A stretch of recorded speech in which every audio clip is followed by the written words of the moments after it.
inspirasi, inforia, Islami, semuanya diikut.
وسلم قال: إذا تساءب أحدكم فليمسك على فيه فإن الشيطان يدخل.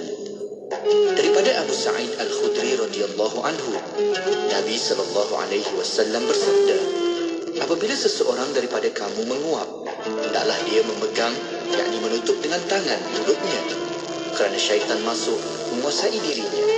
Hadis riwayat Muslim. أمسينا وأمسى الملك لله والحمد لله لا إله إلا الله وحده لا شريك له له الملك وله الحمد وهو على كل شيء قدير. رب أسألك خير ما في هذه الليلة وخير ما بعدها، وأعوذ بك من شر ما في هذه الليلة وشر ما بعدها.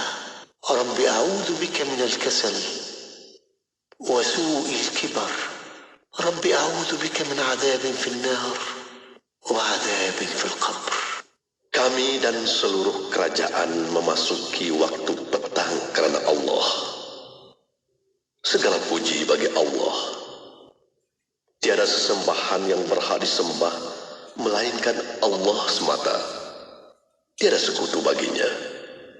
Semua kerajaan hanya miliknya dan segala pujian hanya untuknya. Dia maha berkuasa atas segala sesuatu. Wahai Tuhanku, aku memohon kebaikan yang ada di hari ini dan setelahnya. Sebaliknya aku memohon perlindungan dari keburukan yang ada di hari ini dan setelahnya. Wahai Tuhanku, aku berlindung kepadamu dari kemalasan dan buruknya umur tua. Wahai Tuhanku, aku berlindung kepadamu dari azab neraka dan azab kubur. Allahumma afini fi badani, Allahumma afini fi sam'i, Allahumma afini fi basari. La ilaha illa ant, Allahumma afini fi badani, Allahumma afini fi sam'i, Allahumma afini fi basari. La ilaha illa ant. Ayo kita lipat gandakanlah rezeki kita dengan menyumbang seikhlas yang mungkin kepada pembinaan Masjid Kampung Sungai Pusu Gombak Selangor di laman sesawang masjidsungaipusu.com atau terus ke akaun Bank Islam Jawatan Kuasa Pembinaan Masjid Yusof 14162011000520 Jom berwakaf. Halo, jiran sebelah. Masuk rumah baru ke tu? Mesti beli Ella Furniture tau. Rumah saya pun semuanya Ella Furniture. Ada lebih 200 warna dengan fabrik anti cakar dan anti kotor untuk dipilih. Boleh sesuai padan dengan warna dinding rumah. Ramai artis Malaysia pakai Ella Furniture. Pergi je Facebook Ella Furniture Malaysia dan tengok live diorang. Atau layari ellafurniture.com.my. Ella Furniture. Tak pernah tak cantik. Assalamualaikum. Saya Datuk Dr. Haji Muhammad Fazilah Kamsah. Perasan tak kadang-kadang hati rasa tak tenang? Boleh jadi sebab jauh daripada Allah. Sebab itu kita dianjurkan untuk berkorban. Diri akan lebih tenang sekaligus akan dekat dengan Allah. Saya syorkan anda buat korban bersama Serantau Muslim. Untung berganda, pahala korban dapat, pahala sedekah pun dapat. Serantau Muslim akan bantu anda sedekah daging korban kepada fakir miskin dalam dan luar negara. Jom berkorban. Layari korbanmudah.com sekarang. Tak berulangi, layari korbanmudah.com. Anda kini sedang mendengar Destinasi IKIM bersama Mona Jasman. Inspirasi Euforia Islami hari-hari Radio Suara Kefahaman Islam Malaysia. Terima kasih kepada anda yang masih setia bersama kami. Untuk waktu ini, masih bersama saya Mona Jasman menemani anda sehingga jam 7 malam nanti. Dan untuk bersama para pendengar, ada perkongsian satu hadis dan hadis untuk petang ini tentang tuntutan ibadah kurban bagi yang mampu. An Abi Hurairah qala Rasulullah sallallahu alaihi wasallam man wajada si'atan falam yudhi fala yaqrabanna musallahna. Daripada Abu Hurairah radhiyallahu anhu telah bersabda Rasulullah sallallahu alaihi wasallam, sesiapa yang ada kelapangan belanja tetapi tidak melakukan korban, maka janganlah dia menghampiri masjid kami. Hadis riwayat Ahmad. Alhamdulillah, hadis ini isnad hasan dan pengajaran dari hadis ini, ibadah kurban pelbagai tanda kesyukuran atas segala nikmat yang kita perolehi. Orang yang berkemampuan tetapi tidak melaksanakan ibadah kurban seolah-olahnya tidak layak mendatangi masjid untuk melaksanakan ibadah solat. Nauzubillah. Dalam mazhab Syafi'i, kelapangan belanja bermaksud seseorang yang mempunyai wang untuk membeli binatang kurban yang lebih daripada keperluannya dan keperluan mereka yang berada di bawah tanggungannya pada hari raya dan hari tasyrik ialah 10, 11, 12 dan 13 Zulhijjah. Dalam juga berusaha melaksanakan ibadah kurban agar ia menjadi penghapus kepada dosa-dosa kita dan memberi kelegaan khususnya kepada fakir miskin dan kegembiraan jiran tetangga. Bagi mereka yang berkemampuan dan ada lebihan wang, afdalnya melaksanakan ibadah kurban di mana kita tinggal di sini je, atau kita saksikan juga udhiyah kita bila disembelih. Alhamdulillah, itu yang terbaik. Kalau tak, boleh kita buat di luar negara. Sekarang ni alhamdulillah ramai syarikat yang boleh laksanakan di luar negara dan membantu kita yang kurang kemampuan untuk kita buat sendiri. Alhamdulillah. Dan untuk para pendengar tu setia bersama kami, insya-Allah jangan lupa jam 5 petang kita akan bersama Hafazul Ustaz Muhammad Suhaimi bin Abdul Aziz untuk rancangan Islam Agamaku. Sebentar saja lagi kita akan bincangkan tentang kemuliaan ilmu dalam Islam. Dan untuk anda tu setia bersama kami di Destinasi IKIM Inspirasi Euforia Islami.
besar dirimu, kilau cahaya mutiara putih, menyinar ke dalam lubuk jiwa nan gelap gelita.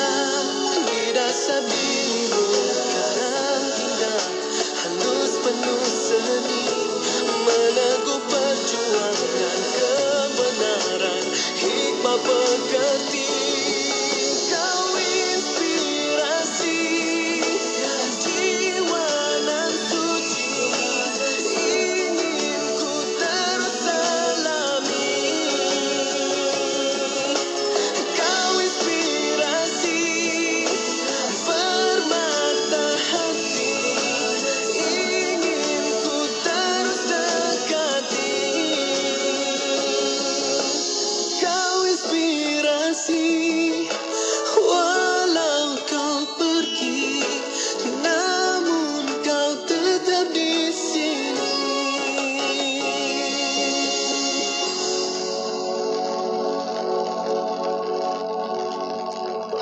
Seruan korban Yaman adalah hanya untuk anda yang punya simpati, punya belas ihsan dan benar-benar ingin bantu orang Yaman yang memerlukan.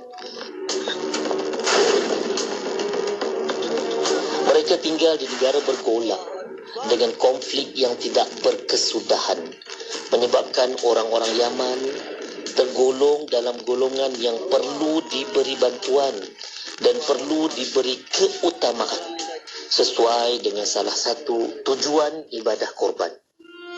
Kalau bukan anda, siapa lagi yang punya ihsan untuk beri sedikit kegembiraan buat mereka yang sentiasa ternanti-nantikan.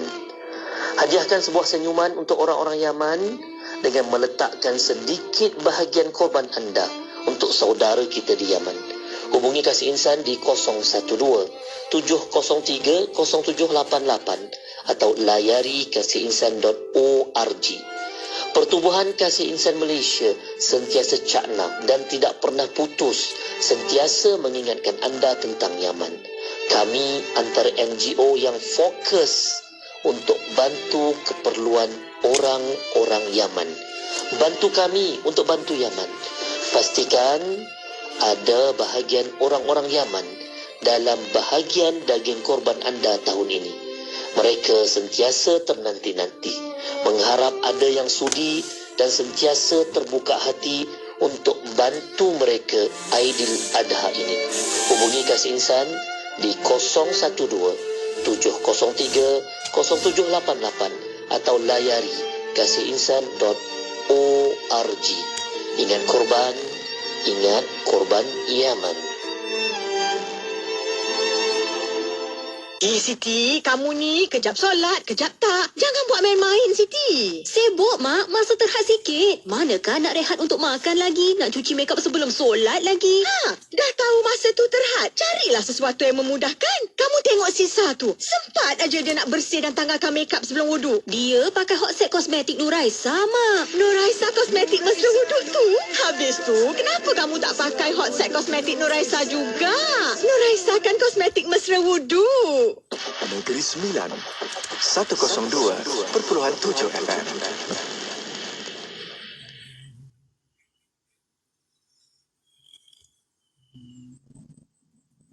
Muhammad wa ala alihi wa sahbihi ajma'in. Assalamualaikum warahmatullahi taala wabarakatuh kepada para pendengar yang masih setia bersama kami di Radio Satu Kefahaman Islam Malaysia Radio IKIM. Alhamdulillah untuk waktu ini masih bersama Destinasi IKIM menemani anda sehingga jam 7 malam nanti. Alhamdulillah masih lagi bersama anda dari mini studio Radio IKIM sempena Pesta Buku Antarabangsa Kuala Lumpur 2023 di World Trade Center WTC KL, insyaAllah bersama anda sehingga 2 Jun nanti. Dan untuk bersama para pendengar jam 5 petang seperti biasa hari Selasa, insyaAllah kita membawa untuk anda secara langsung di YouTube IKIM Media untuk tontonan anda dan juga boleh hantarkan soalan anda melalui WhatsApp konti 01129004 004 dan juga tinggalkan soalan anda di YouTube Wikimedia untuk waktu ini. Untuk rancangan Islam Agamaku. Dan untuk Islam Agamaku untuk petang ini kita akan bersama Al-Fadhil Ustaz Muhammad Suhaimi bin Abdul Aziz. Assalamualaikum Ustaz. Waalaikumsalam warahmatullahi wabarakatuh. Apa khabar Mona? Alhamdulillah. Apa khabar Ustaz? Banyak beli buku. Ya, Ustaz dah pusing dari awal. Yalah, saya pun pusing. Satu hari ni Ustaz. Tapi pening tak tahu beli buku. At least tengok hari ni, tengok besok beli. InsyaAllah. Alhamdulillah. Dan untuk waktu ini bersama Ustaz Suhaimi, kita ada tajuk yang sesuai juga dengan pesta buku ni Ustaz. Tentang ilmu, kemuliaan ilmu dalam Islam. Dan untuk waktu ini bersama Ustaz sebagai mukadimah, silakan Ustaz. Baik. Bismillahirrahmanirrahim. Assalamualaikum warahmatullahi wabarakatuh. Alhamdulillah rabbil alamin wassalatu wassalamu ala asyrafil anbiya'i wal mursalin wa ala alihi wa sahbihi ajma'in. Allahumma salli ala sayyidina Muhammad wa ala alihi wa sahbihi wa man tabi'ahum bi ihsan ila yaumil amma ba'. Yang dikasihi Kak Mona Jasman, seterusnya rakan-rakan di sini di radio di Konti, di Mini Konti ya, media TC, penerbit, seterusnya pendengar-pendengar, penonton-penonton yang mungkin berada di PWTC ini, berlega-lega di sini, dia berada di rumah, dalam kereta dan sebagainya. Alhamdulillah. Kita mengucapkan syukur pada Allah Subhanahu Wa Taala dapat bertemu, dan kali pertama ni kita berada di luar ni kan, di pesta buku antarabangsa. Alhamdulillah dengan ramainya orang di sini. Awalnya saya mengucapkan terima kasih dan tahniahlah kepada semua pengunjung-pengunjung di pesta buku antarabangsa ini, kerana kita juga menyumbang kepada memartabatkan ilmu dengan kita hadir membeli buku itu. Kemudian juga kepada Aikim juga saya ucapkan terima kasih dan tahniah kerana juga turut menyumbang kita buka bos ini, dan juga kita mempromosikan apa juga bentuk ilmu itu dalam bentuk media ni ataupun dalam bentuk bukunya. Kak Mona pernah jadi penulis buku? Baca buku. Penulis belum lagi insyaAllah. Saya pernah terlibat dengan penulisan buku, dan saya pernah hasilkan dalam 6-7 buku lah. Alhamdulillah. Ada e-book pun ada 5-6 e-book. Saya ada satu je. Alhamdulillah. Merasakan satu betul berkongsi dengan penulis bahawa satu kepayahan, bukan senang nak hasilkan buku. Dia perlu memerah otak, keringat dan sebagainya. Kerana itulah kita menggalakkan orang supaya belilah buku, supaya industri buku ini terus berkembang. Dan kita mengambil tajuk hari ini ialah kemuliaan ilmu dalam Islam, yang saya juga dedikasikan kepada saudara-saudara baru. Kita lihat kalangan mereka ni, masuk minggu lepas je Jafrin kan, masuk Islam, mereka struggle dengan ilmu ini, bersusah payah mereka walaupun tempoh singkat memeluk Islam. Mereka mengenai kejar orang Islam yang telah lama Islam, yang kita telah bergelumang dengan ilmu ini. Baik, bagaimana dalam Islam ni mengutamakan, mementingkan ilmu, dan Allah sangat memuliakan mereka yang berilmu. Kalau kita tengok dalam Al-Quran, ayat yang pertama, wahyu yang pertama diturunkan kepada baginda Nabi sallallahu alaihi wasallam, surah Al-Alaq kan. Bismillahirrahmanirrahim. Iqra bismi rabbikal ladzi khalaq, khalaqal insana min 'alaq, iqra wa rabbukal akram alladzi 'allama bil qalam, 'allamal insana ma lam ya'lam. Allah menurunkan. Dan bagaimana Jibril memeluk baginda Nabi sallallahu alaihi wasallam, kita imbau baliklah, suruh baca Iqra kan, Iqra, bacalah. Nabi sebut ma'an Nabi qari, aku tak reti nak baca. Kemudian akhirnya 3 kali selepas tu Jibril pun membacakan ayat inilah yang kita baca, iaitulah bacalah dengan nama Tuhanmu yang menciptakan kan, dengan sehingga akhir ayat tu kan, menciptakan manusia sedarah beku, bacalah Tuhanmu yang maha pemurah, mengajar manusia di pena dan juga tulisan, mengajarkan manusia apa yang tidak diketahuinya. Ibrahnya adalah awal supaya kita banyakkan membaca sebagai satu medan untuk menambah ilmu, menunjukkan Allah SWT sangat mementingkan ilmu. Begitu juga baginda Nabi SAW menyebutkan, kalau kamu siapa yang inginkan urusan dunia, maka wajiblah baginya ilmu. Man arada dunya fa'alaihi bil ilmi, wa man arada al-akhirah fa'alaihi bil ilmi, wa man aradahuma fa'alaihi bil ilmi. Siapa nak urusan dunia ni, maka dia juga dengan ilmu. Siapa nak akhirat, dapat juga dengan ilmu. Dan siapa nak dua-dua, juga dengan ilmu. Menunjukkan betapa keutamaan dan kepentingan ilmu. Begitu juga saudara-saudara baru kita bahawa penting menuntut ilmu. Kerana itulah kita sangat menekankan selepas masuk Islam.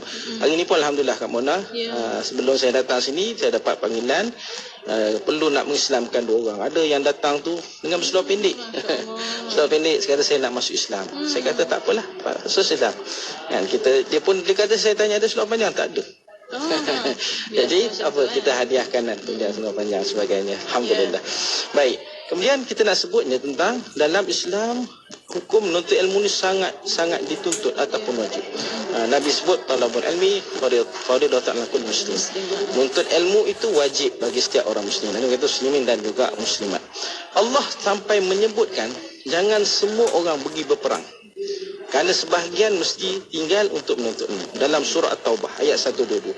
Wa ma kana al-mu'minina liyanfiru kaffah falawla nafara min kulli firqatin minhum ta'ifatun yatafaqahu fid din wa liyunziru qaumahum idza raja'u ilaihim la'allahum yahdharun. Dan tidaklah patut orang yang beriman keluar semuanya pergi perang. Dalam bab perang jihad fisabilillah pun Allah kata kena ada sebahagian. Jangan semua pergi. Tinggalkan sedikit, adalah keluar sebahagian saja setiap buat daripada mereka supaya orang yang tinggal itu mempelajari ilmu secara mendalam. Yang dituntut dalam agama supaya mereka lepas balik dapat ilmu tu mereka ajar pula kaum yang tak sempat nak menuntut ilmu kerana pergi perang tadi. Supaya dia mengajar kaumnya. Mudah-mudahan mereka dapat jaga-jaga. Menunjukkan betapa besar mesej Allah Subhanahu Wa Taala tentang ilmu ini. Dalam bab perang yang kita nak pergi berjihad fisabilillah pun kena ada tinggal sebahagian mereka ini menuntut ilmu supaya mereka ini mengajarkan orang yang tinggal itu. Baik, sikit lagi masa kita nak sebut tentang mulianya orang menuntut ilmu di sisi Allah Subhanahu Wa Taala. Iaitulah Allah menyebut kul hal yastawil ladzina ya'lamuna wal ladzina la ya'lamun. Adakah sama orang yang mengetahui dengan orang yang tidak mengetahui? Orang yang gelut dengan buku hari ini kita beli. Kita sebutkan mereka ni pelaburan yang tidak akan rugi. Dia sebab apa? Mereka membaca berbanding orang yang tak pernah membaca buku ataupun orang yang tidak menelaah ilmu. Sudah tentu darjat ataupun kedudukan mereka tidak sama. Begitu juga Allah menyebutkan yarfa'illahu alladhina amanu minkum walladzina utul ilma darajat. Allah meninggikan darjat orang beriman kalian kamu dan orang yang diberi ilmu dengan beberapa darjat. Ada beza dengan orang yang ilmu dengan orang yang tidak ada ilmu. Saya nak sebut akhir pusingan pertama ini. Ada seorang bertanya kepada Sayyidina Ali. Wahai Ali, apakah beza di mana apa kelebihan ilmu dengan harta? Kan Sayyidina Ali memberikan 10 markah kepada ilmu banding kosong dengan harta. Sebab ada orang mengejar harta. Kan Nabi sebut dalam dunia ni ada 2 ketamakan. Satu tamak dengan harta, yang kedua tamak dengan ilmu. Beruntung orang yang sibuk tamak dia dengan ilmu. Para ulama dahulu sampai ada yang sampai tak sempat kahwin. Tak sempat nak fikir untuk cari harta kerana mendambakan dengan ilmu tersebut. Dia sebut ada 10. Kita baca sikitlah mana yang sempat. Pertama sekali ilmu adalah warisan para rasul dan nabi. Ilmu itu, sedangkan harta pula adalah warisan Firaun dan juga Qarun. Ini satu baru. Kita nak sambung ni ada dekat 2 jam lagi insya-Allah. Kita sambung selepas ni. Insya-Allah. Alhamdulillah. Terima kasih Ustaz atas pencerahan dan untuk waktu ini para pendengar kita akan berehat seketika.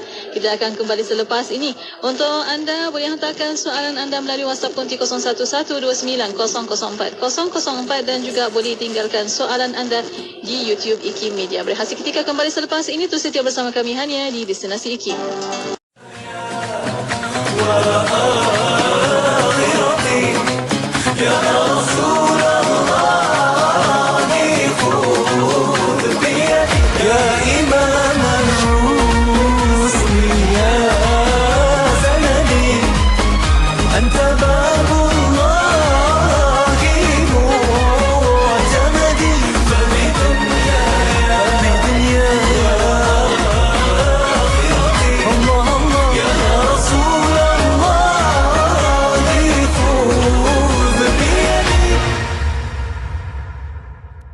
Bacalah Al-Quran. Sesungguhnya ia akan datang pada hari kiamat, memberi syafaat kepada golongannya. Hadis riwayat Muslim. Radio IKIM membawa kepada anda lagu-lagu nasyid terbaik. Begitu indah dunia, siapapun kan tergoda. Ya Muhammad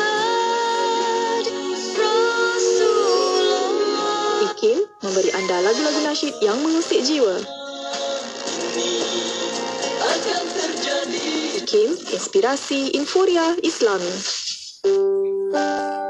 Kita sebagai manusia, kita ingin ya Allah hidup di dunia ini dengan penuh rasa bahagia. Kita nakkan kebahagiaan dalam rumah tangga kita. Kita nakkan kebahagiaan dalam perhubungan kita. Kita nakkan kebahagiaan dalam kerja buat yang kita lakukan. Kita nak apapun dalam hidup ini dalam keadaan hati kita bahagia. Namun Allah Subhanahu Wa Taala memberi prinsip bahagia dengan Allah campakkan terlebih dahulu ketenangan. Disebut oleh Allah sakinah. Dan sakinah inilah sebenarnya yang merubah rumah tangga itu menjadi bahagia. Perhubungan itu menjadi bahagia. Kerja yang kita lakukan akan menjadi bahagia. Kehidupan kita menjadi bahagia apabila Allah Subhanahu Wa Taala telah terlebih dahulu mencampakkan dalam hati kita yang disebutkan sebagai sakinah. Allah Subhanahu Wa Taala menyebutkan tentang sakinah ini adalah milik Allah yang Allah campakkan ke dalam diri kita. Kenapa hari ini saya boleh duduk begini dalam keadaan tenang? Kerana tidak berlaku goncangan, gempa dan malapetaka. Dan gempa itulah goncangan yang apabila hilang goncangan tersebut, ya, maka datanglah sakinah. Maka bila datang sakinah, makna sederhana daripada rumah tangga, wang, harta, kerja bertukar menjadi sesuatu yang benar-benar bahagia. Jadi sebagai mukadimah, kita berusrah sebenarnya nak menjemput sakinah. Dan daripada sakinah, dia akan meluru kepada bahagia. Dan bahagia inilah yang kita nakkan, sebab untuk bahagia bukan pilihan. Sebagai mukmin, kita tidak boleh memilih untuk jadi derita di dalam hati, kerana manusia mati sebagaimana mereka hidup. Dan orang-orang beriman saat mereka pulang atas nama kematian, Allah seru dengan panggilan, wahai jiwa yang tenang. Jadi ketenangan ketika mati hanya dapat ketika dapat kebahagiaan, dan semuanya bermula dengan sakinah. Kita harap dapat memberikan sakinah ke dalam hati setiap dari kita semua. 1 jam setiap hari membangun motivasi diri. Dengarkan alunan ayat suci Al-Quran, zikir serta selawat yang menenangkan, dan seruan azan dalam Renungan Hikmah setiap hari 7 hingga 8 malam di IKIM, inspirasi Inforia Islami. Bismillah, alhamdulillah, wassalatu wassalamu ala rasulillah. Alhamdulillah masih bersama destinasi IKIM pada waktu ini untuk rancangan Islam Agamaku. Dan alhamdulillah masih bersama Fadil Ustaz Muhammad Suhaimi bin Abdul Aziz untuk petang ini, pengerusi Perkim Cawangan Datuk Keramat yang masih membicarakan tentang kemuliaan ilmu dalam Islam. Sempena pesta buku yang kita di bersiaran di mini studio untuk pesta buku antarabangsa Kuala Lumpur, insya-Allah. Alhamdulillah untuk petang ini. Untuk para pendengar juga boleh tonton di YouTube IKIM Media. Soalan pertanyaan boleh hantarkan melalui WhatsApp konti 01129004 dan juga boleh tinggalkan di YouTube IKIM Media. Siapa yang nak jumpa Ustaz Suhaimi boleh datang ke Emily Konti pada waktu ini untuk jumpa, bergambar dan sebagainya. Alhamdulillah. Dan untuk petang ini bersama Ustaz, kita sambung kembali kemuliaan ilmu dalam Islam. Apa pentingnya ilmu dalam Islam ni Ustaz? Silakan. Baik, alhamdulillah. Kita sambung balik tentang cerita tentang ilmu lah, kemuliaan ilmu. Bagaimana Sayyidina Ali menyebutkan tadi, ilmu ni dia kata adalah warisan para anbiya, rasul dan anbiya. Sedangkan harta ini adalah warisan Fir'aun dan Qarun. Bukan maksud kita tak boleh cari harta, tapi muliakan ilmu tu lebih mulia. Kemudian ilmu ni bila kita menuntut, dia akan melindungi pemiliknya. Sedangkan harta dia perlukan pemilik. Maknanya kita kena jaga harta tersebut. Saya ambil sikit-sikit lah. Yang ketiga, orang berilmu akan ada ramai kawan, sedangkan orang yang banyak harta banyak musuh. Orang nak curi harta dia, orang dengki pada dia. Kemudian saya suka yang ni, ilmu semakin digunakan akan semakin bertambah.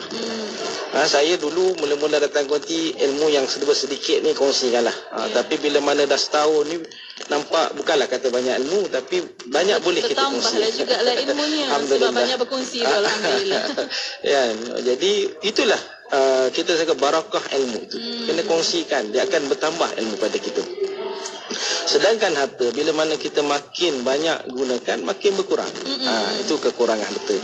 Baik. Kemudian kita masuk sikit tentang kelebihan menuntut ilmu. Kok mana pun ilmu ni mempunyai kelebihan dan kemuliaan di sendiri. Pertama sekali, ilmu ini penuntut ilmu itu akan didekatkan dengan syurga. Ini berdasarkan hadis sahih Nabi SAW, hadis riwayat Imam Muslim, man salaka tariqan yaltamisu fi man sahlallahu bi tariqal jannah. Siapa yang berjalan menuntut ilmu, satu jalan untuk ilmu, maka Allah akan memudahkan baginya jalan-jalan ke syurga. Orang yang datang ke Belakisi ni dengan cuaca panas kan, semata-mata niat kan nak cari buku, tujuan cari buku tu cari ilmu. Itu maksud dia. Dengan susah payah kan, Allah akan dekatkan bagi jalan ke syurga. Kenapa? Dengan menuntut ilmu tu dia dapat kenal Allah Subhanahu Wa Taala. Itu betapa mulianya. Kemudian ilmu itu digunakan, tujuan ilmu itu adalah untuk mengabdikan diri kepada Allah Subhanahu Wa Taala. Wa ma khalaqtul jinna wal insa illa liya'budun. Tidak aku jadikan jin manusia melainkan mengabdikan diriku. Macam mana nak mengabdikan diri kepada Allah kalau tanpa ilmu? Adakah kita, sebab tu ada orang yang bila tak kenal Allah, dia sembah apa saja. Dia sembah pokok, dia sembah patung, dia sembah matahari, api dan sebagainya. Sebab dia tak ada ilmu. Jadi bila kita ada ilmu, tahu siapa yang kita nak sembah. Siapa yang kita nak dirikan ibadah tersebut. Kemudian seperti kita pernah sebut tadi, ilmu itu dapat meninggikan darjat seseorang. Di mana yang kita sebutlah ya fa'illah dazina amanu minkum wa walladzina utul ilmu darajat. Allah tinggikan darjat orang yang beriman kalangan kamu dengan orang yang ilmu dengan beberapa darjat. Maksudnya sebab itu kita tengok ada orang yang diberikan kedudukan pangkat tinggi. Haji Puan Mona sendiri kan dah lama kerja dia pangkat tinggi. Kenapa? Asasnya ada ilmu. Kan orang yang tak ada ilmu, tak ada basic apa-apa, tak mungkin dapat duduk di sini ya, seperti mana Kak Mona tu dan juga pimpinan-pimpinan kita yang lain. Kenapa? Kerana ada ilmu itu. Baik, kemudian ilmu juga adalah sebaik-baik sedekah. Sebagaimana hadis Nabi SAW, hadis Ibnu Majah, Abu Hurairah radhiyallahu anhu berkata, Rasulullah SAW bersabda, sebaik-baik sedekah ialah seorang Muslim belajar suatu ilmu, kemudian dia mengajarkannya kepada Muslim yang lain. Dia belajar satu ilmu tu, kemudian dia balik dia mengajarkan kepada orang. Ini sedekah yang baik kan. Dan yang hebatnya ilmu ni, kamu nak kan? Ilmu ni satu benda yang kita boleh hasad dengki. Kan? Nabi sebut ilmu. Nabi sebut la hasada illa fisnatain. Tidak boleh kita hasad dengki melainkan dua golongan. Orang itu orang yang pertama, orang yang ada harta yang digunakan harta untuk manfaat, untuk sedekah, infak. Kita bukan dengki pada harta dia, kita dengki kepada apa yang dia buat. Jadi kita pun nak jadi kaya supaya apa? Bukan kita nak semata nak jadi kaya tu semata-mata kerana kita nak berinfak macam mana dia buat. Itu pertama. Yang kedua, kita rasa dengki, hasad, dengki yang baiklah. Hasad dengki kepada orang yang ada ilmu. Lalu dia ni tok guru mengajar kan. Dengan ilmu itu dia mengajarkan pada orang. Bukan kerana kita nak jadi dia hebat, kerana nak jadi popular macam ni, tak. Tapi kerana dia boleh mengajarkan kepada orang lain. Ini satu-satunya perkara yang boleh dihasad dengkikan dalam maksud yang baiklah. Bukan kita nak curi ilmu dia, bukan kita nak jadi macam dia supaya kita juga dapat menyebarkan ilmu macam mana dia, menyebarkan di seluruh dunia. Baik, kemudian antara kelebihan ilmu ni, tuan-tuan dirahmati Allah sekalian, pertama saudara baru, biarlah kita bersusah payah. Masuk Islam ni belajar ilmu umur 60 tahun, ada yang 60 tahun, ada 70 tahun, bersusah payah. Tetapi ingat, ilmu ini satu benda yang tidak akan terputus walaupun selepas mati. Berdasarkan kepada hadis Nabi sallallahu alaihi wasallam, "Iza mata ibnu Adam inqata'a amali ila mithlatin sadaqatin jariyah aw ilmin yantafa'u bih aw waladin salihin yad'ulah." Apabila mati anak Adam, yang lain terputus amalan. Tak ada dah. Setengah ulama katakan ini hanya khusus umat Nabi Muhammad sallallahu alaihi wasallam saja. Iaitulah pertama sekali sedekah jariah, sedekah yang orang yang manfaatkan dengan sedekah itu. Kemudian ilmu yang bermanfaat, ilmu yang kita ajarkan. Sebab itu para ulama mengarang buku, kitab-kitab. Mereka telah wafat beratus tahun, ada yang beribu tahun, tetapi kitab mereka dibaca sehingga sekarang. Maknanya ilmu itu sentiasa berterusan. Ataupun mengasaskan satu ilmu, mazhab sebagai contoh, mengasaskan ilmu yang ilmu itu masih diamalkan sehingga hari ini. Begitulah juga dengan sesiapa juga yang mengajarkan satu ilmu yang ilmu itu hari ini masih diamalkan oleh orang. Dan termasuk juga doa waladun solihin, iaitu doa anak yang soleh yang mendoakan ibu dan ayahnya. Jadi inilah antara amalan yang tidak akan terputus, sentiasa berterusan. Baik itu kejarlah ilmu. Kejarlah ilmu. Kita nak kata sedekah banyak, orang lain lebih banyak sedekah daripada kita, kan? Itu tak masuk ikhlas tak tahu lagi tu. Jadi nak tak nak, carilah benda yang boleh kekal, apa dia, ilmu. Berusahalah, bekerjalah dengan ilmu. Baik, kemudian seterusnya, apa kelebihan orang yang berilmu itu? Iaitulah orang berilmu adalah mereka yang takut kepada Allah SWT. Surah Fatir menyebutkan, innama yakhshallah min ibadil ulama. Hanyalah orang yang berilmu itu mereka takut kepada Allah SWT. Bagaimana mereka takut kepada Allah? Sebab mereka kenal hakikat. Mereka kenal hakikat, dia kenal siapa Allah Subhanahu Wa Taala. Jadi orang yang berilmu, ada mengatakan para ulama yang kenal Allah Subhanahu Wa Taala, bila kenal Allah maka mereka takut kepada Allah Subhanahu Wa Taala. Jadi perlu jadi orang berilmu. Kadang orang yang tak yang buat sebarang ni, kan, tengok buat kerja dari satu sudut mereka ni jahil. Kan, bila saya selalu kadang-kadang kita pernah membuat lawatan ke penjara. Kita buat kajian, kenapa dia buat jenayah. Antara dia sebab tak sembahyang. Kenapa tak sembahyang? Antara dia sebab jahil. Ada yang tahu tapi banyak yang jahil, tak tahu hukum halal haram dan sebagainya, main redah, main buat dia, akhirnya melakukan perbuatan yang sewenang-wenangnya dan masuk penjara. Apa? Kejahilan. Bab jahil ni kita akan ulas sekali. Bahaya kejahilan. Bahaya kejahilan. Baik. Dalam menuntut ilmu tu, kita jangan lupa dalam Islam dia ada adab. Dia adab dalam menuntut ilmu. Jadi Islam mengajarkan bahawa pelajarilah adab sebelum menuntut ilmu, dan para ulama mengatakan bahawa mereka menuntut ilmu, belajar tentang adab ni lebih lama berbanding mereka menuntut ilmu. 30 tahun belajar tentang adab, 20 tahun belajar tentang ilmu. Dan untuk supaya ilmu itu dapat diamalkan dalam kehidupan mereka, tak adalah dok rasa sombong, tak rasa angkuh dengan ilmu tersebut. Kerana apa? Ada adab. Adab mana? Menghormati guru. InsyaAllah kita akan sambung lagi dalam pusingan yang ketiga. Ya, insyaAllah Ustaz. Alhamdulillah. Terima kasih Ustaz atas pencerahan, dan terima kasih juga kepada para pendengar yang menonton juga di YouTube IKIM Media, di FB Mona Jasman. Untuk waktu ini ada yang tuliskan learning point Ustaz, hasad dengki pada orang yang ada ilmu, nak jadi pandai macam dia, nak sampaikan ilmu macam dia juga. Subhanallah. Itulah hasad dengki yang diperlukan untuk kita lagi menambah ilmu kita, kan. Alhamdulillah. Dan untuk para pendengar, untuk waktu ini kita akan berehat sekali lagi. Kita akan kembali selepas ini. Untuk para pendengar, hantarkan soalan anda melalui WhatsApp konti 0112900404, dan juga boleh tinggalkan soalan anda di YouTube IKIM Media. Berehat seketika, kembali selepas ini untuk anda terus setia bersama kami hanya di Destinasi IKIM. Tawau 100.7 FM. Satu ummah. Kalau dalam bahasa sekarang, satu bangsa lah. Betul. It's a nation. Berbicara bersama ahli panel yang mempunyai pengetahuan dalam bidang perundangan Islam di Malaysia. Tujuan kerajaan dalam Islam adalah untuk menegakkan turut membincangkan perhatian dan kajian berhubung undang-undang yang dilaksanakan. Dan sekretariat itu setelah tertubuhnya JAKIM, JAKIM lah yang ini boleh buat, menahan lidah, menahan tangan daripada mengeluarkan fitnah di dalam dan luar negara untuk dijadikan panduan kefahaman bersama.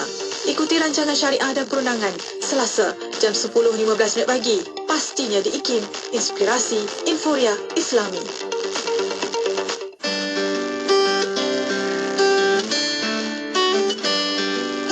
Sekarang lihat hati. Memang betul sesuatu itu dinilai dengan kesucian hati. tetapi hati tak dapat dilihat. Yang terlihat adalah perilaku. Jadi, sucikan hati, indahkan peribadi. Daripada kami, Nausihat.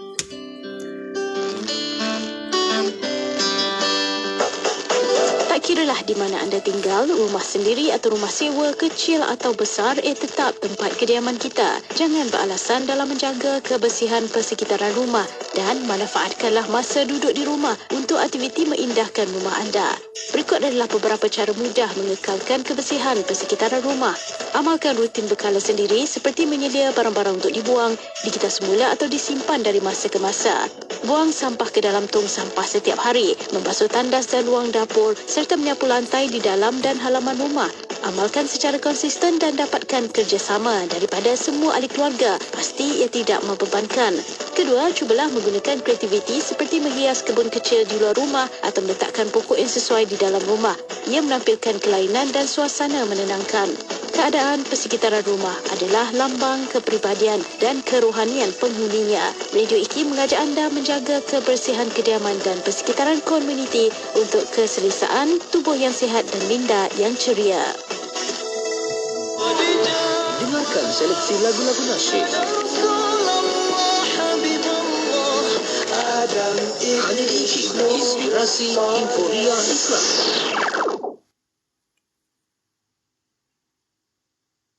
Inspirasi Inforia Islami hanya di Radio Center Kefahaman Islam Malaysia. Terima kasih kepada anda yang masih setia bersama kami. Untuk waktu ini masih bersama destinasi IKIM untuk rancangan Islam Agamaku yang dibawa dari Mini Konti di Pesta Buku Antarabangsa Kuala Lumpur. Untuk waktu ini, dan alhamdulillah masih bersama Al-Fadhil Ustaz Muhammad Suhaimi bin Abdul Aziz, pengurusi Perkim Cawangan Datuk Keramai, masih membincangkan tentang kemuliaan ilmu dalam Islam. Dan bila kita kata ilmu dan Islam Agamaku, memang untuk rancangan untuk mu'alaf Ustaz. Mungkin ada pengalaman daripada Ustaz menyantuni mu'alaf. Bagaimana mu'alaf ini yang bila masuk Islam, mungkin ada yang ada ilmu, ada yang tak ada ilmu. Bagaimana pengalaman Ustaz bersama mereka? Baik, kita sebelum mereka ni masuk Islam, biasanya kita akan interview sikit lah latar belakang mereka. Ada kalangan mereka ni yang dia nak belajar Islam dulu. Nak belajar. Ada satu seorang pensyarah, saya ingat saya guru-guru. Tapi dia ada PhD, seorang Chinese. Dia kata saya nak belajar Islam, saya nak masuk kelas. Saya kata tak ada masalah. Saya tak ada masalah. Selama mana kamu nak belajar Islam, silakan. Dia ada intention di akhir nak masuk Islam. Cuma dia nak kenal dulu. Sebab dia kata saya tak nak masuk Islam, saya jadi sekadar ikutan. Ikut-ikut je. Ada juga begitu. Ada yang masuk Islam ni dia dalam keadaan kejahilan. Tadi seorang dia datang bersungguh, dia nak menangis dia. Saya tanya kenapa nak masuk Islam? Saya mimpi. Dah 2-3 kali dah orang mimpi ni. Dia mimpi pak cik dia dah meninggal dunia, datang dalam mimpi dia kata kau ni itulah bila lagi nak masuk, nak jatuhlah, nak dapat hidayah. Dia tertekan dengan perkara tersebut, akhirnya dia masuk Islam. Dalam keadaan dia tak tahu apa-apa. Ada jenis orang macam ni dan banyak pun orang macam ni. Jadi ada dua kategori golongan, ada yang duk kaji dulu, ada yang dia masuk Islam dulu baru dia belajar tentang Islam. Kita bagi pilihan. Ada yang nak kata saya nak belajar dulu, silakan. Saya kata masuklah kelas mana-mana pun tidak ada masalah, nak dengan kami apa sebagainya. Ada yang masuk Islam dulu baru belajar dalam keadaan dia kosong pun tak ada masalah. Minggu lepas kita bersama J. Jafrin. Dia seorang yang bagi saya seorang alim. Seorang alim, dia tahu kitab Injil, kitab Injil kan, walaupun dia Kristian, walaupun dalam Islam ni dia tak tahu, tapi bagi saya dia dah satu level yang tinggi. Jadi maksudnya tidak ada masalah bagi mereka, cuma mereka biasanya lah akan bermula pada bawah. Itu biasa. Alhamdulillah. Terima kasih Ustaz. Dan ada soalan di WhatsApp Konti 0112900404 dari Negeri Sembilan bertanya Ustaz, di zaman media sosial ini perlu ke mencari ilmu secara bertalaki?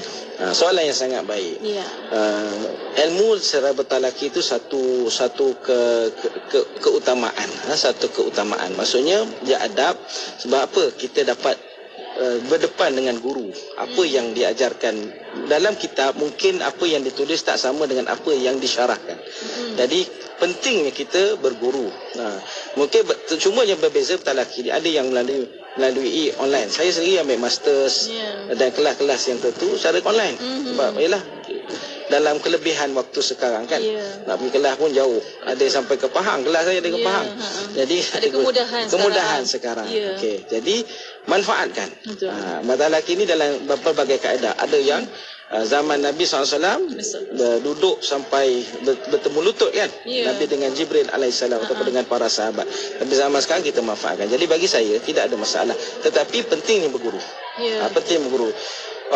Memang kita melalui kitab boleh, tetapi sebaik-baiknya dengan berguru. Maksudnya dengan penjelasan, dengan syarah guru tersebut. Ya, alhamdulillah. Terima kasih Ustaz. Mungkin itu juga menjawab soalan ada makcik ni bertanya tentang menuntut ilmu. Sesekali sahaja datang belajar di surau atau masjid, yang lain belajar di Radio Ikim atau di FB Ustaz-Ustazah. Bagaimana Ustaz juga nak pencerahan? Boleh ke begitu katanya? Tapi makcik dah beli buku dan kitab sebagai rujukan. Terima kasih makcik. Yang penting makcik menuntut ilmu. Walau apa juga kaedah, kemampuan kita, ada yang melalui radio, ada yang melalui televisyen, ada yang melalui YouTube. Saudara-saudara baru kita ramai belajar YouTube. Yalah, memang tak sempurna, betul saya cakap. Baik-baiknya memang berdepan dengan guru. Tetapi itulah kebolehan yang mereka mampu ataupun kemampuan yang mereka ada. Jadi manfaatkan. Walaupun melalui radio, kita mendengar di masjid, di surau, itu juga satu wadah ilmu. Kembangkan, usahakan. Yang penting nak atau tidak saja untuk ilmu. At least ada ilmu jugalah kan. Jangan tinggalkan ilmu langsung untuk kita nak dapatkan ilmu. InsyaAllah alhamdulillah semua banyak tempat yang boleh kita dapatkan dari sumber yang sahih. InsyaAllah. Dan untuk waktu ini Ustaz, ada lagi yang Ustaz nak sebutkan tentang adab? Saya tentang adab Tadi saya nak sebut tentang adab ni dah nak ambil dah. Adab untuk ilmu ni maksudnya dia ada bersungguh, kena ikhlas kan, kemudian kita menghormati guru. Itulah antara benda yang ringkas. Saya nak sebut ni, kalau kita tak ada ilmu, lawan pada ilmu adalah jahil. Dan sangat-sangat besar bahaya kejahilan. Ini saya rasa poin yang agak besar lah untuk kita highlightkan. Bahaya kejahilan kepada umat. Sebab hari ni orang mendewa-dewakan dari sudut hiburan, sudut keseronokan, orang nak senang kan. Saya pun dapat maklumat orang zaman sekarang lah, saya tak tahu, saya tak ada buat kajian, tapi dari sudut membaca tu kurang. Generasi-generasi yang kemudian dia suruh tengok gambar, video yang cepat-cepat, laju-laju gitulah, TikTok dan sebagainya. Baik, apa yang kita bimbang adalah bahaya kejahilan.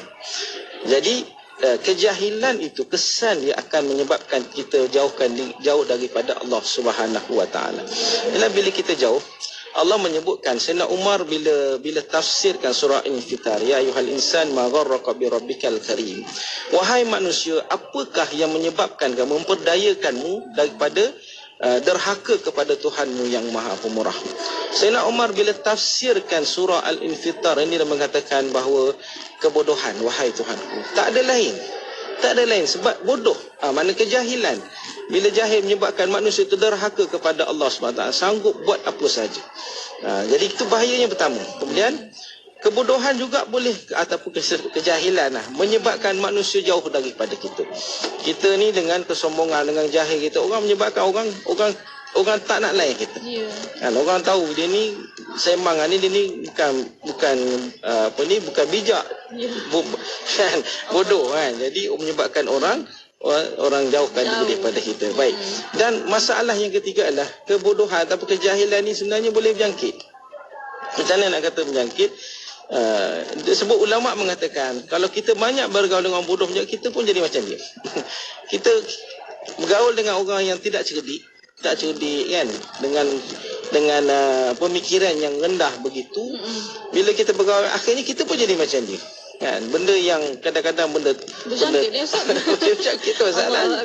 Dia akan jadi, kita pun membudayakan orang bodoh ni. Contoh, orang dia jadi malah nak fikir panjang, kita pun jadi macam tu, malah nak fikir panjang, malah nak menelaah, malah nak mengkaji, suka salahkan orang, begitu antara bendanya lah. Kemudian dan ulama juga mengatakan kejahilan tu orang boleh mengalahkan kita. Macam mana? Sayyidina Umar mengatakan jangan berdebat dengan orang jahil.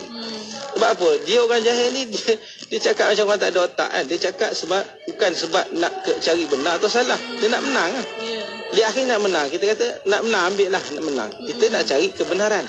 Jadi bercakap dengan orang jahil, dia tak ada untung. Tak ada untung kan.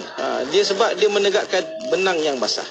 Baik, kemudian apa bahaya kejahilan itu lagi? Kebodohan itu tidak bertepi, kata ulama. Apakah ulama mengatakan, Ibrahim bin Nazam ditanya tentang had suatu kebodohan. Ibrahim mengatakan, sesungguhnya engkau telah bertanya kepadaku sesuatu yang tidak ada had baginya. Maknanya kebodohan ini tidak ada had. Sebenarnya had dia adalah dikalahkan dengan ilmu, kan? Kita menuntut ilmu, maka dia akan memadamkan kejahilan. Tujuan kita menuntut ilmu untuk memadamkan kejahilan. Tapi dah menularnya kejahilan itu menyebabkan akhirnya manusia itu jadi rosak. Dan akhirnya yang terakhir, kejahilan itu menyebabkan kesesatan. Sayyidina Ali mengatakan, tiada musuh yang lebih aku takuti daripada kejahilan. Setiap manusia menjadi musuh selama ia jahil. Dan akhirnya, Kak Mona dalam 2-3 minit yang terakhir saya nak nasihatkanlah kepada saudara-saudara baru, tekun dan bersungguh-sungguhlah menuntut ilmu. Jangan peduli orang kata soal kamu telah berusia, soal susahnya nak lembutkan lidah, nak menuntut ilmu. Jangan peduli. Kerana setiap orang bermula daripada kosong. Saya sendiri, siapa-siapa juga, kita bermula dengan kita ni tidak ada ilmu, tapi akhirnya bila kita menuntut ilmu, kita jadi seperti sekarang. Begitulah saudara-saudara baru kita, jangan putus asa dengan ilmu, jangan lemah semangat, kena sabar, kena ikhlas menuntut ilmu, biarpun memakan masa bertahun-tahun. InsyaAllah kita akan jadi orang alim. Yang penting alim tu dari sudut saudara baru, kita dapat beramal dengan Islam untuk diri kita sendiri. Itulah nasihat saya. Alhamdulillah. Itulah kira kesimpulan untuk petang ini. Alhamdulillah, terima kasih Ustaz atas pencerahan dan juga pertemuan untuk petang ini atas tajuk kemuliaan ilmu dalam Islam. Semoga ada manfaatnya kepada para pendengar, dan insya-Allah Ustaz, kita akan jumpa lagi minggu hadapan dengan tajuk yang lebih menarik insya-Allah. Terima kasih Ustaz. Assalamualaikum. Waalaikumsalam warahmatullahi wabarakatuh. Dan terima kasih kepada anda, dan untuk anda terus setia bersama kami di Destinasi IKIM Inspirasi Infuriah Islami.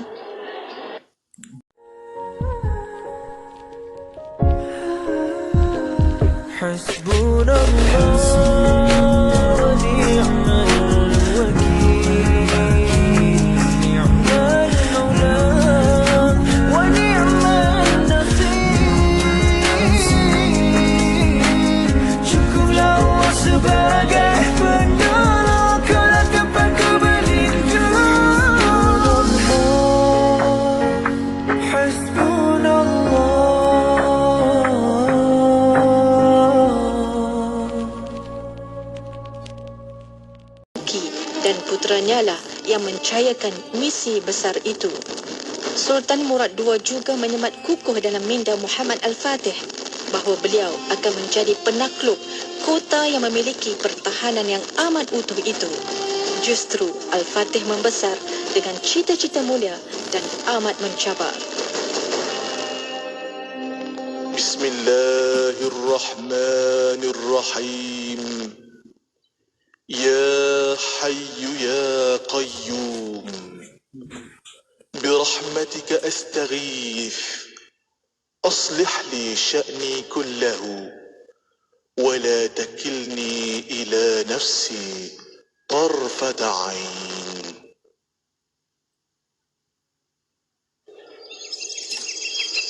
Ya Hayyu Ya Qayyum,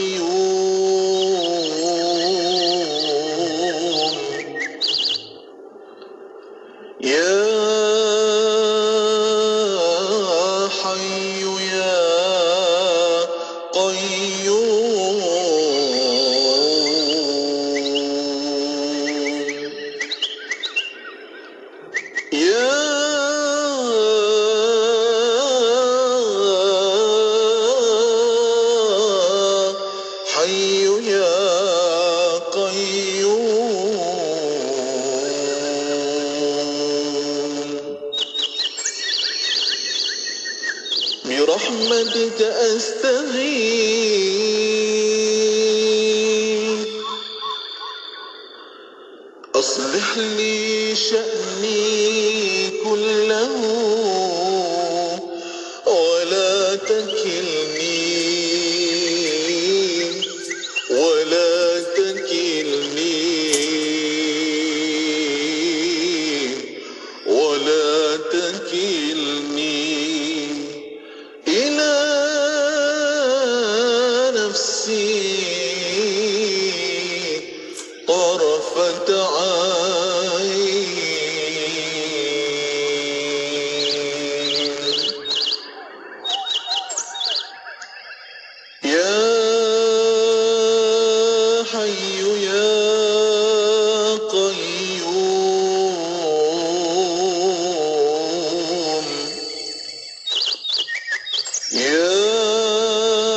برحمتك أستغيث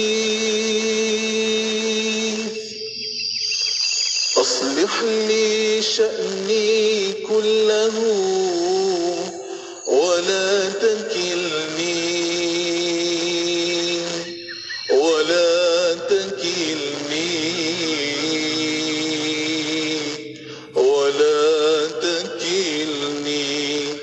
إلى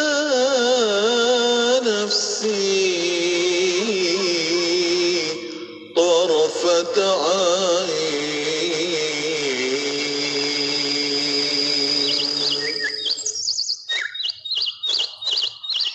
يا حي يا قيوم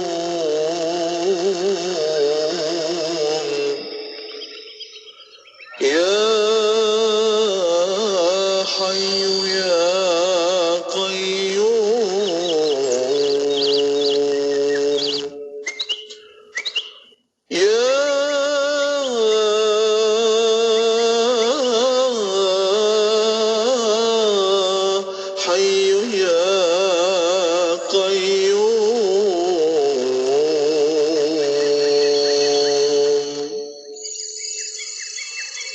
برحمتك أستغيث